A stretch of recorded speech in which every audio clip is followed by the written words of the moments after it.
you're someone, for me, especially growing up, you know, if I look back at, like, you know, you started your music career in 1999. Yeah, That's when you released your first song. And that was a time where I just left secondary school.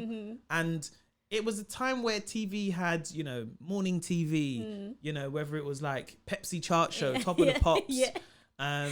And seeing someone like yourself, you know, you're doing music. But as I've grown up and I've got a bit older now, my teenage years, getting into my 20s, you still sustained a level of career that's still top tier. Yeah. Do you know what I mean? Bless you. Which is very difficult to do. And I'm only understanding that now.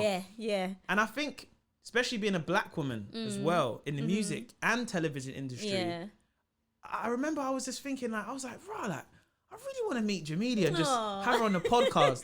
Because, like, I'm only realizing what this industry is like now. Yeah. So for someone like yourself, you know, chart success, you know, you presenting, and also like you're a mother as well. Yeah. Like, and that's not that there's other mothers out there, but in an industry which is, you know, music, whether that's singing, songwriting, with presenting, it's like a triple threat as well.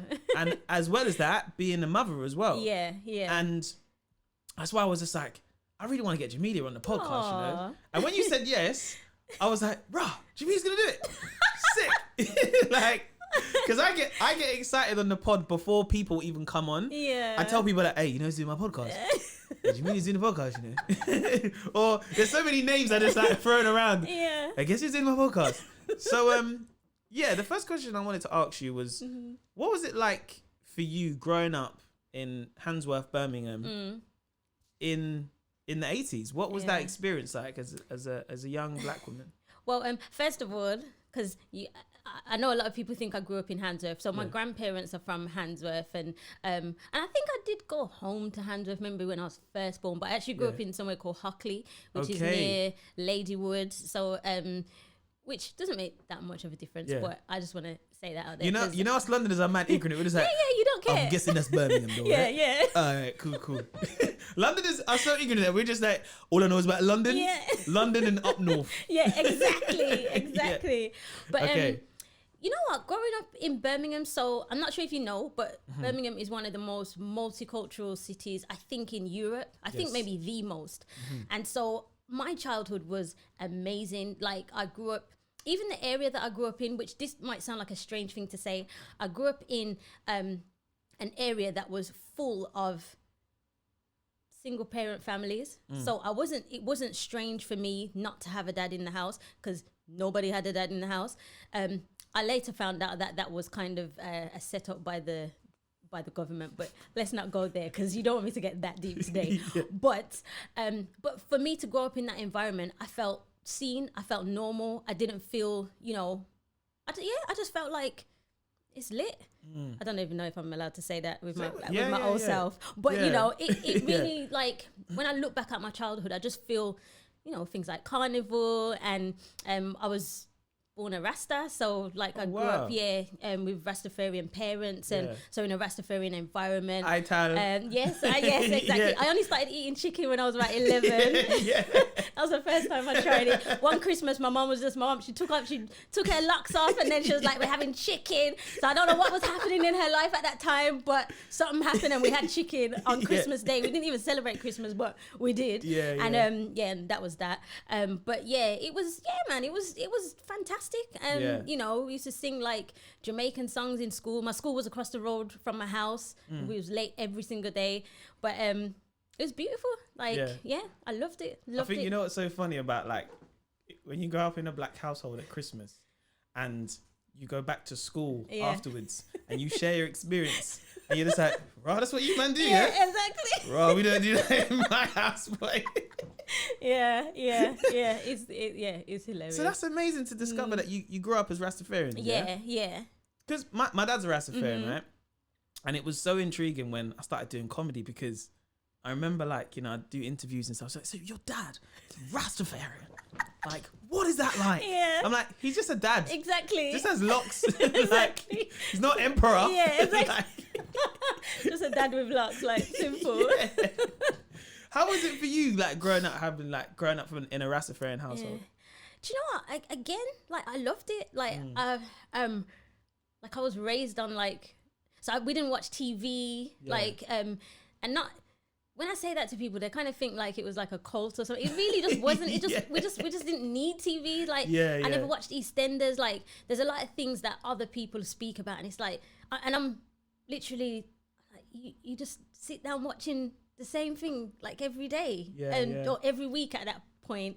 And we grew up in a house full of music, like like obviously we had like, you know, Berry's Hammond and stuff like that, but for me it was more Buju and Beanie Man and Ninja Man and Bunty Killer, like those kind of, growing up with those kind of, that's my foundation musically.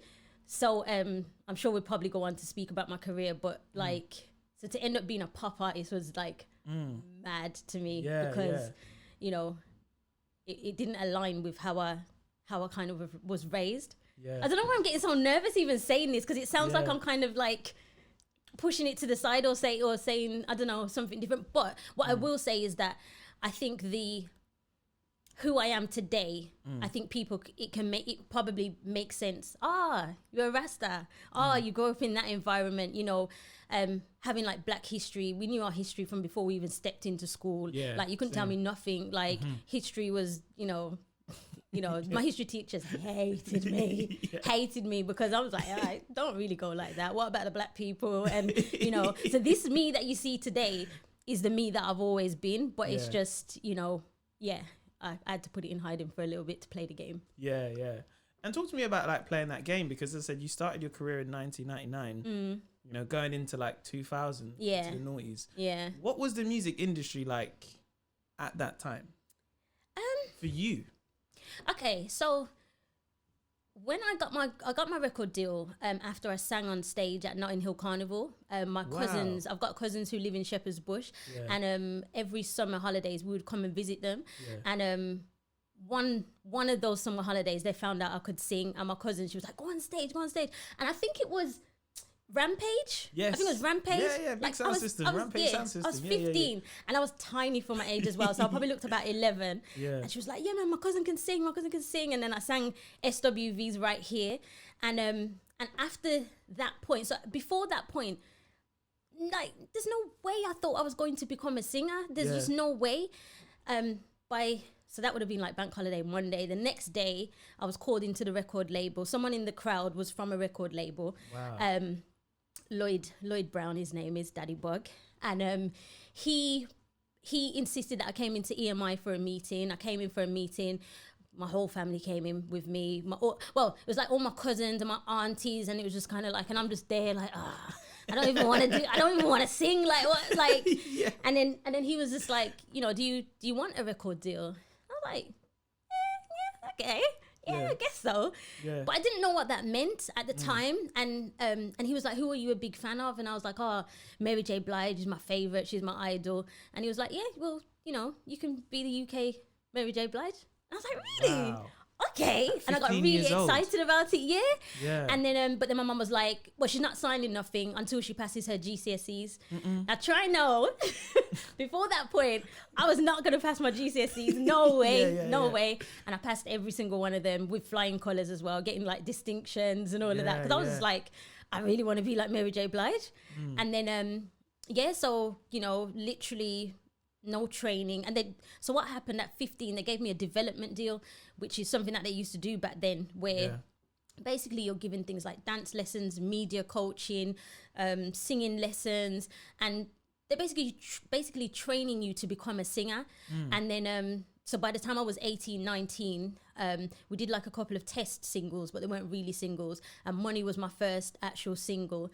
And they surprised me with Beanie Man being on the song. Like, imagine Beanie Man is on your wall, and then they just play the song for you, and you're like, oh no. I was like, no. Like, that was it. My career could have ended that day. Like, I would have been fine. I would have been happy, because as I said, I didn't expect to be a singer in the first place. So and then Beanie Man saying my name on my song. Are you mad? Like, I was like over the moon. And then and I guess that's where it began. And I think as more things happened, that song went to, I think it was number 5, and sold, I think it was something like 85,000 in the first first week, which that's numbers. It's numbers, but like now you can be number 5 with like 5,000 sold. Yes, but so imagine that 85,000 and you just get to number 5. Yeah. But for me, again, it was just kind of, as more things, every little thing that happened to me in my career was just like, it was just a bonus. It was a bonus on top of Beanie Man, because I was just like, Beanie Man? I've topped it. I've clocked it. Yeah, I've done it. I've made it. Yeah, I passed the exam. Yeah. I'm out. Literally. So what I would say, particularly about my singing career, is that it just became more and more surreal. But then when it's so surreal for so long, you kind of start thinking, okay, what else can I do then? And then I did a bit of acting. I loved it. I did obviously my presenting and on TV. Loved that as well. And now I just come up with an idea. Okay, can I do that? Yeah, I can. Let's try it. Let's do it. And I know that's really simplifying my journey, but that really is how I've operated from then. Even one of the things that I will say, when I became pregnant with my first daughter, this was less than a year, I think, after releasing Money. I think I was 19. Yeah, I was 19 when I was pregnant with my daughter. And I remember my mom saying to me, as I won my mobiles, so there was a year that I won 3 mobiles in one night, and I was pregnant. I knew I was pregnant at that time. And at that time, if you were pregnant in the record industry, it was lock-off season. Yes. Like, you just got dropped straight away. Yeah. And so I just kind of had it in my head, I'm pregnant, so dance done. Do you know what I mean? And then, but then once I had my daughter, I was like, yeah, but I can still sing. Like, I know I've got a child, but I can still sing. Yeah. And I love singing, and let me just give it a try. And so I contacted the record label. I was like, yeah, I'm ready to come back in and record now. And to my surprise, they were just like, okay, come, let's do it. Yeah. And even so, that was like them taking a big chance on me, because you couldn't be in the industry and have a child. And and so even so doing, like, defying those kind of odds were just yet again evidence that you should go for your dreams. You should, if you have an idea, go for it. The worst someone can say is no, or we don't like it. 100%. You know what I mean? Like, and I think it's very, for women in any industry, it's almost like looking at pregnancy of just almost like, oh man, like, oh, that might be it now. Yeah. Will I be able to get back into it? Exactly. And I think that's, as a man, we will never know what that feels like. Yeah. And I think that is, especially with, things like the music industry, because the music industry, and sometimes I say, like, especially the music industry back then, it was almost like a kind of one in, one out as such. My gosh. Did you ever feel that within the music industry? So I came up around the same time that I think Beverly Knight was either on the same label or in the building. And I remember having that feeling of, okay, well, Jamelia's here, so we're going to focus on Jamelia now. And I was just like, well, I don't want to be here at the sacrifice of somebody else. Do you know what I mean? And that was something that I really fought for. It was just kind of like, look how many white pop artists you've got. And me and Bev weren't even doing the same thing. And I love Beverly Knight. Like, I love her. And it was just kind of like, how do we exist, and understanding that it's not in your hands, because all they just don't focus on it. And they did the same thing to me. Do you know what I mean? I can't remember who it was that came in, but somebody came in, and I realized, well, I've had a 10-year run, but it's my time to move now, because this person's coming in. And as I said, every experience and every success that I had was a bonus. So it was just kind of like, I've done my thing, and I'm really proud of myself and happy for everything that I've achieved. And, and other people should get a chance to do the same. And, as a Black woman, especially in those times, it's just part of the job that you had to move to make way for the next one, or the next one wouldn't have a chance. Do you know what I mean? Yeah. Sounds really sad. Yeah. But, it was the way that it was. And I kind of would like to think that things have changed now. Yeah, 100%. Yeah. I hope so anyway. Yeah. And what was it like in 2000 winning that MOBO award? Because I think for me growing up, the MOBO awards were just like, it was like, whoa, that's us. Like, that's us. That's our thing. Like, you go in school and you like, watch MOBO awards, isn't it? And it's not that other awards wasn't, it was just like, the Mobile Awards has had that seasoning. It did, and other awards didn't, you know. But this is the thing, especially like in 2000. I think I was given my award. One of my awards anyway was from Left Eye from TLC. Another one was from what's that guy's name? No, I'm gonna forget his name. Raphael Sadiq. Like, are you mad? Wow. Like, are you mad? Do you know what I mean? Like, so paint the picture for me. It's the year 2000, and because I'm so like I am so nostalgic about that era, of course, where the Mobos was at like the Royal Albert Hall, like Wembley Arena like and Diddy stuff, and Mary J. Blige. So how was that for you? That experience, like. So, and then this is the thing, like, I know that I say I've got 4 Mobile Awards, and today maybe people don't assign it the levels that it really was at the time. Yeah. No disrespect to Mobiles now, but they just don't have the same kind of artists coming over and doing their thing. But for me, I am most proud. I've got a wall of awards in my house, and I am most proud of my Mobiles because of what it represented.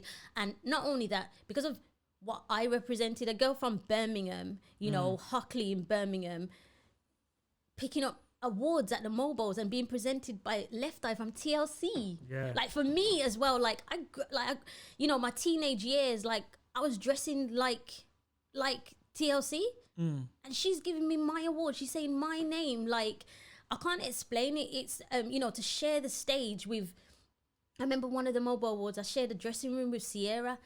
And like, and I'm like, I'm supposed to pretend that this is normal. This is not normal. Yeah, 100%. This is madness. But I've got to pretend that me and Sierra's just on the same level, and I can't. Do you know what I mean? And it's like, oh hi, it's really nice to meet you. But I'm still like that to this day. I remember once doing a photo shoot with Usher, and like.